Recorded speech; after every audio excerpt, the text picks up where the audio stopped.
Hello, welcome to today's video diary for Finding My Way with Pi, Purpose, Intention, and Emotion. I would like to do a continuation of yesterday's video diary, which was video 211. It's the struggle of growth. I want to continue this thought and this observation and digging into the root of what I was feeling, because I hadn't quite hit the root of it. I was just in the angst of whatever I was feeling yesterday. So during video 211, I was talking about feeling frustration over the growth part of doing something that was uncomfortable and unknown to me, and having to learn how to start and, just feeling the ick part of growth and the struggle part of growth, which I think that we can all relate to. So I kept contemplating this because I did not feel like I was at the root of what was really getting me yesterday. The reason I didn't feel like I had hit the root of it was because I still felt deeply emotional. I still had a lump in my throat. I was getting tears in my eyes. I was feeling like this odd feeling of almost like sadness and disappointment and some pretty uncomfortable emotions. And I was not understanding where that was coming from, because I'm in my passion and wanting to build something that I love, and I do have an expectation that that will feel, even with hard work and a lot of effort, that would feel fulfilling and satisfying. And yet here I was feeling like, oh, I'm feeling like sadness and disappointment and frustration, and exact opposite of what I was expecting to feel when I am, really committed to and chose and embarked on this journey. So I stuck with it and stayed with it a little bit more, and discovered the underlying thoughts and negative self-talk that I was having in my mind about myself and my situation. And it came about through kind of a series of comments, situations, whatever, but like things that we hit as humans, as people just finding our way day to day through life. Little things stick on us and in our minds and play back to us at later times. And so I'm going to be very vulnerable again here and share what was going on through my mind, and then we'll walk through the exercise that I went through to help myself with this, and then we'll share the clarity that I got once I finally got to the root of this. So the underlying emotions and thoughts that I was having, that was the root of all of the frustration that I was feeling, the underlying thought was, I feel like I'm a loser. It's like so uncomfortable to say it out loud. It's almost embarrassing. But those were the thoughts I was having about myself. I feel like I'm a loser. Why was I having those thoughts about myself? Well, here's all the little tiny comments. My 16-year-old daughter just got her first job, and I am incredibly proud of her and very happy for her. And also, my brain is telling me, your daughter makes more money than you. You're a loser.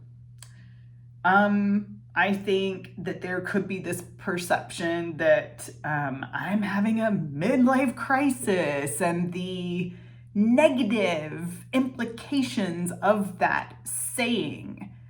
I know it was meant lightheartedly, it was meant to be funny, but my own sister made a comment at some point over the last couple of weeks, like, oh, are you doing the same thing, that mom did when she had her midlife crisis, haha. And it was funny, but my gosh, it did also stick with me and it kind of hurt. And I was like, is that like what everyone sees? That's what stuck to me. Wow, everyone just thinks I'm having a midlife crisis and spiraling, whereas what I feel like what's happening inside is an awakening and a rediscovering of myself and then pursuing what I love. And okay, so if the world is perceiving me like I'm just having a midlife crisis, well, that feels like a mountain I, can't climb. I don't know how to overcome that. And then the last thing, or the last two things that were leading to or feeding this negative thought of myself, I feel like a loser. One was that old story again, like I should have been able to make it in the corporate world, that burnout there is viewed like failing, like, oh, that person flamed out, they couldn't take it. We're going to stay here and we're going to keep going. And then the last thought was,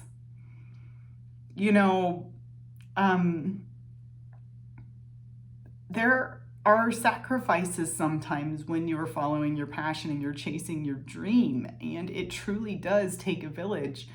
This would not be possible this time, I feel like, without hubby and what he's doing. And, regardless of a situation he may be in with his work or whatever, he is shouldering the burden of bringing in an income for our home and our family so that I can have this time. And I feel deeply grateful for that. I also feel like almost guilty and bad. Like I feel bad for that because I feel like it's like, I get to follow my passions at his expense, and that doesn't feel right to me, and that's hard. So then there was this stress around, what I should be doing more. Okay, so those were the roots of what I was feeling, and that's where all those negative things were coming from. So here's the technique. I learned this in one of my courses with my Master of Arts in Happiness Studies program. It's basically like be your own defense attorney. Those are thoughts that I'm having, and they're not truth. So if I'm my own defense attorney, my job is to debunk them, debunk those thoughts, and here's why they're not true. So I actually spent some time journaling with this. It helps me reframe it. It helps me see things more clearly, like looking at the entire situation.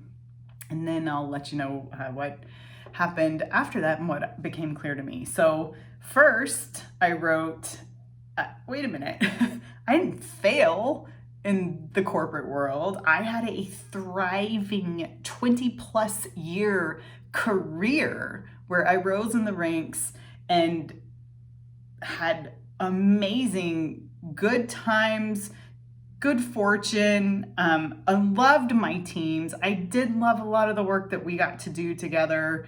It was 20+ years. There was definitely some good stuff there. And yes, I did burn out. I gave my entire heart. I was like fighting against a current that I could not win against. Most people do burn out in the corporate world at some point because that is how the system is designed. Profits at all cost, even the cost of human wellness. I am not a failure. I am a human. And I just suffered alongside of millions of other people who have suffered in the same way as I did, all because of that profit at all costs model. And that is a flawed model. So, not my fault. I chose to leave because I was not willing to be complacent or to continue to contribute to that model. I don't believe in it. And I chose to leave to take care of myself and to follow my passion. I know that there's a better way.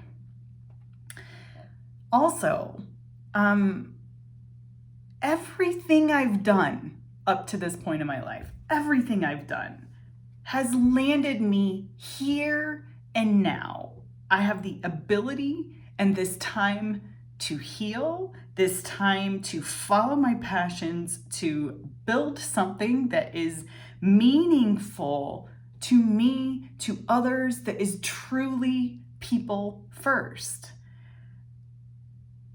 All of my actions up to this point in partnership with hubby have led us to create this stable home, to provide for our family, to have deep, meaningful relationships with our friends and our community. And all of this is possible because of the years of care that I and we put into this. And now it is a sanctuary and the fertile ground from which I will follow my heart. Those years that came before were not wasted, and I am not a loser for them. It's actually the opposite. And I do see this as what I'm doing as something that's for me anyways, and view it how you will, but for me, this is brave. It is very hard and scary to step outside of a system and to follow something you believe in so deeply that you're willing to accept the gift of the time from your hubby, even though he may have his own struggles. So also, one last thing, being my own defense attorney, I need to trust. I trust my hubby to tell me if, hey, that's not going to work for me and here's why. And that is not what he's saying. What he's saying is, what are you waiting for? Go do it. I'm behind you and walking next to you. And I love you and I believe in you. And I think you should give it your all. Just try. You'll always wonder if you didn't. We got this. That's what he's saying. So why should I tell a different narrative? I need to trust. So the clarity that then came from examining those underlying thoughts and then debunking them was, oh, this, like everything else, like the videos, the daily video diaries, everything I want to build, all of that, this is also an invitation. It's an invitation to others to help me build this thing, and that there are certain individuals in my life that I want to reach out to invite to start this and see what happens, to start building this community and just see where it goes, because the intent and the passion behind it is good, and it is people first, and it is all about how to be whole, how we find our way day to day. That my kids watched the Lego movie last night, and at the very end of it, it says, everything's not awesome, but that doesn't mean that we shouldn't try to build something that's awesome. Listen, life has both. Life has hurt and hard and not awesome, and we have this strong spirit within us to go try to build awesome and to still try to make it better. That is what I'm going to do.